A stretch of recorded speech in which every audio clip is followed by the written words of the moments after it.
Dans un premier temps, donc de vivre la situation du trouble pendant quelques minutes pour que vous puissiez vous rendre compte de ce que les élèves peuvent vivre en classe aussi quand ils sont porteurs de ce trouble. Dans un deuxième temps, de partager ensemble sur vos ressentis par rapport à cette mise en situation. Et puis dans un troisième temps, de réfléchir et de nommer ce qui aurait pu vous aider, donc réellement les besoins que vous avez rencontrés pendant la situation. Vous êtes au cours de français. Il y a un petit exercice à faire que bien sûr vous avez fait souvent.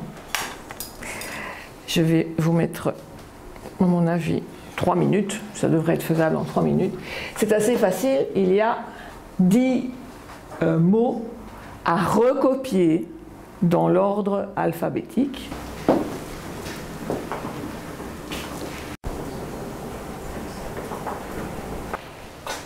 Je relèverai les feuilles dans 30 secondes. Ça pourrait être chouette aussi de pouvoir jongler avec les mots et de la remettre un petit peu, d'avoir son alphabet aussi à côté. Enfin.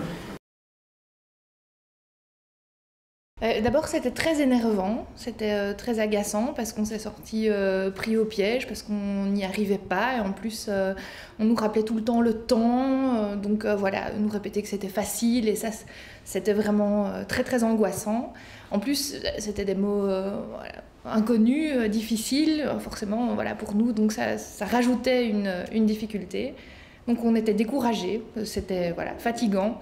Et puis faire 2 choses en même temps, donc regarder le tableau, devoir écrire les mots après, c'était à chaque fois un changement de plan et ça c'était très très perturbant. Et puis donc la copie devient brouillon, on ne sait plus s'y retrouver, c'est stressant, voilà, c'était vraiment pas une situation facile. De quoi auriez-vous eu besoin pour mieux vivre la situation ?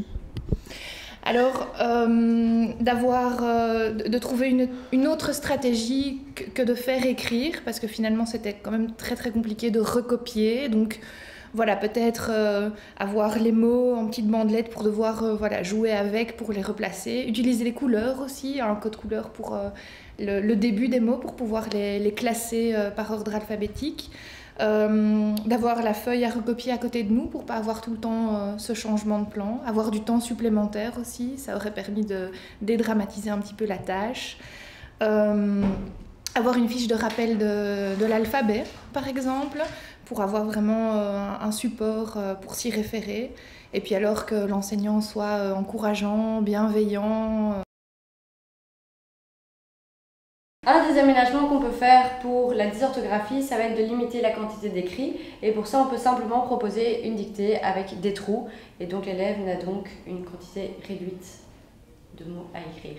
Dans l'élaboration de sa syntaxe, et donc en dictée ou dans des productions un peu plus spontanées, l'élève peut aussi avoir des supports avec des fiches qui lui rappellent quelles sont les règles principales auxquelles il doit penser pour corriger l'entièreté d'un texte.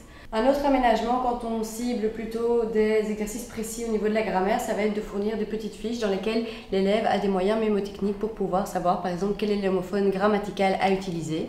Et donc l'élève peut accrocher cette petite fiche sur sa trousse et l'utiliser en cas de besoin à n'importe quel moment, que ce soit en français, en maths, en EDM ou autre.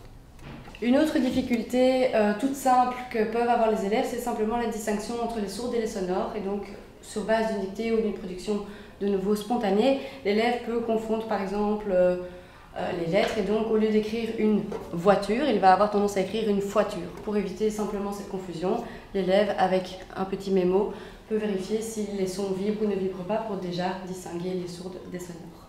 Un autre outil qui peut être utilisé régulièrement, que ce soit en classe, à la maison ou ailleurs, c'est le simple correcteur d'orthographe dans lequel l'enfant va juste ouvrir pour retrouver la correction orthographique. Pour permettre à l'élève de structurer la gestion du temps, on peut utiliser un outil qu'on appelle un time timer.